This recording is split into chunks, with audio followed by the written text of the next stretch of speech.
Bismillahirrahmanirrahim. Assalamualaikum warahmatullahi wabarakatuh. Sobat-sobat ngabarin kabar terkabar. Semoga selalu dalam keadaan sehat walafiat serta diberikan rezeki yang halal, berkah, lancar dan juga banyak. Presiden Prabowo melakukan kunjungan kerja ke Cina. Beliau bertemu dengan Zhao Leji. Siapa itu Zhao Leji? Zhao Leji adalah seorang pemimpin senior Partai Komunis Tiongkok dan sekretaris Komisi Pusat untuk Inspeksi Disiplin, menurut Wikipedia. Beliau juga bertemu dengan PM RRT dan terakhir beliau bertemu dengan Presiden Cina Xi Jinping. Apa yang gua tunggu dari pertemuan Prabowo ini? Yaitu narasi tuduhan-tuduhan sampah dari para pembenci-pembenci Pak Jokowi yang menuduhkan hal yang sama ke Presiden Prabowo, yaitu Prabowo adalah antek asing, Prabowo adalah antek komunis, dan lain-lainnya, yang narasi-narasi yang menurut gua itu adalah narasi-narasi sampah atau tuduhan-tuduhan sampah. Ya, tentu itulah yang mereka katakan kepada Pak Jokowi. Mereka menuduhkan Pak Jokowi itu antek asing, komunis, antek komunis, dan lain sebagainya. Bahkan ada seorang tokoh yang masih belum sembuh sakitnya mengatakan Pak Jokowi akan lari kabur ke daratan Cina Tiongkok menemui pamannya Xi Jinping. Ya, begitulah tuduhan-tuduhan, narasi-narasi sampah mereka. Dari bertahun-tahun mereka gulung terus narasi-narasi itu hingga tersimpan di otak masyarakat bahwasanya Pak Jokowi itu antek Cina, pendukung Cina. Padahal itu hanya tuduhan yang terus diulang-ulang hingga mengingat di kepala kita dan menjadi uh, di kepala masyarakat tuh mengatakan bahwa oh iya padahal itu tidak, padahal itu kagak. Nah, kemarin yang gua tunggu tuh sebenarnya itu ya, kok nggak ada ya narasi tuduhan dari para pembenci Pak Jokowi ini mengatakan hal begitu pada Pak Prabowo. Padahal setiap Pak Jokowi bertemu dengan Presiden Cina Xi Jinping atau berkunjung ke Cina, narasinya selalu itu aja. Ya, yang dikembangkan mereka. Padahal ini hanya hubungan antar negara saja ya, yang saling menguntungkan. Kalaupun ada hal-hal yang menurut kita kurang bagus, misalkan ada warga negara Cina yang bekerja di sini terus nggak bisa berbahasa Indonesia tapi berKTP, ya itu emang hal yang harus diselesaikan. Tapi untuk menuduhkan hal antek Cina, antek komunis kepada Pak Jokowi itu adalah hal yang nggak benar. Ya, itu sebenarnya itu yang gue tunggu kemarin. Tapi kagak ada yang berani ya. Mungkin mereka beraninya hanya sama Pak Jokowi ya, orang sipil yang menjadi presiden. Tapi kalau sama Pak Prabowo mereka nggak berani. Entah kenapa. Pak Jokowi itu kan orang masyarakat biasa dari bawah berjuang, bekerja hingga jadi presiden. Ya, beliau benar-benar ingin merapikan, memajukan Indonesia ini ya, biar lebih maju lah. Menurut pengalaman beliau menjadi pengusaha itu kan masalah birokrasi itu sangat rumit ya dan memperlambat bisnis beliau pada kala itu. Dan sekarang sudah banyak perbaikannya saat beliau menjadi presiden. Dan sekarang pun dirasakan banyak masyarakat dan pengusaha. Memang tidak sepenuhnya selesai, masih banyak PR yang harus dikerjakan.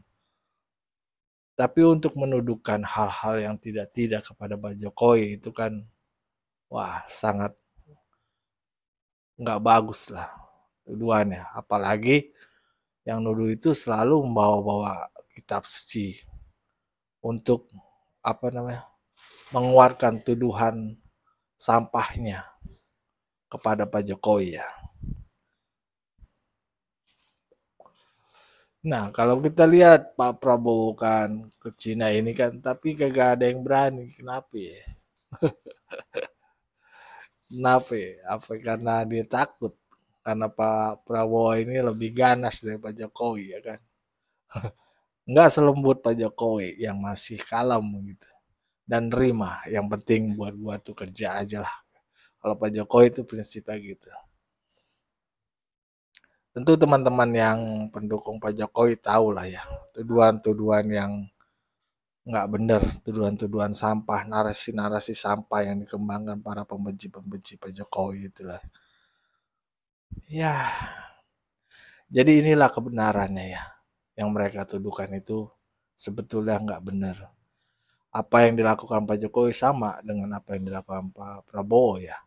Ini hanya hubungan antar negara, saling menguntungkan, saling memberi manfaat, begitu.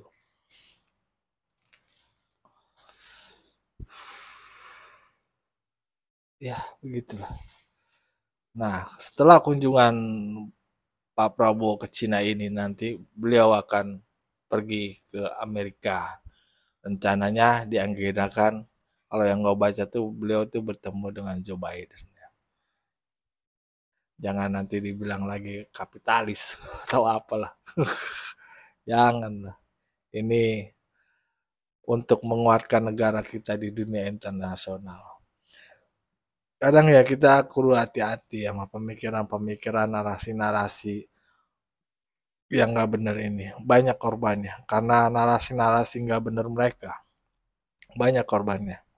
Bukan mereka, tapi masyarakat bawah. Dulu mungkin kita pernah dengar ada ibu-ibu yang mengatakan bahwasannya pada saat kampanye tuh kalau Pak Jokowi jadi azan berhenti, akhirnya kena penjara, masuk penjara. Ada yang sampai ngancam-ngancam Pak Jokowi ingin membunuhnya, akhirnya masuk penjara. Ya karena narasi-narasi kebencian itu yang merusak masyarakat kita. Padahal tuduhan-tuduhan itu kan nggak benar. Ya Pak Jokowi biasa aja. Beliau jadi presiden. Kalaupun ngelantur benar-benar itu pasti kita akan maju di depan. Kalau Pak Jokowi melakukan hal yang benar-benar salah atau melanggar kelihatan gitu konstitusi. Ya itulah politik kejamnya begitu. Yang dikorbankan tuh masyarakat bawah karena narasi-narasi elit yang jauh dari kebenaran fakta. Mereka kan cuma mungkin, kemungkinan, jika, itu doang. Tapi nggak ada fakta yang kejadiannya.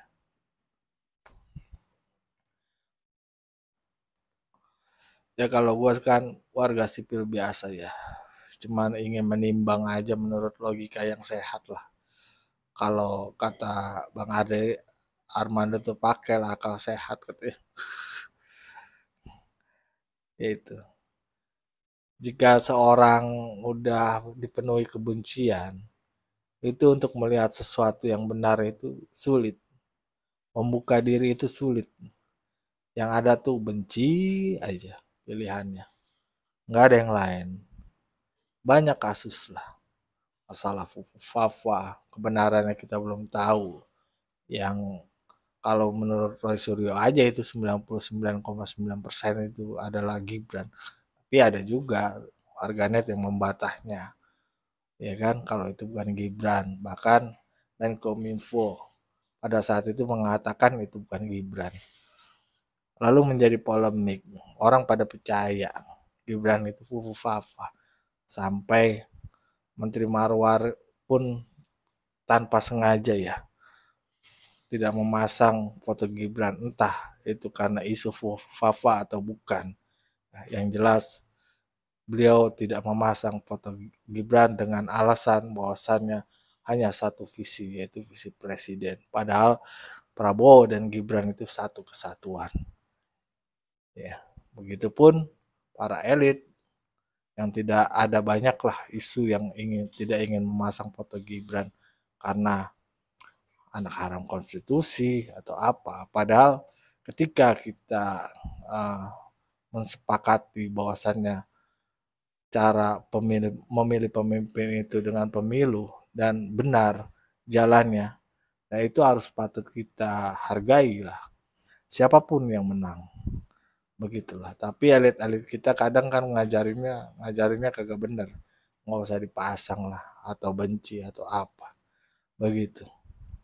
Nah, gitu jangan sampai lah. Kalau kata Ustadz nih ya, yang kita doain itu ya pemimpin. Karena ketika kita ngedoain pemimpin itu banyak manfaatnya.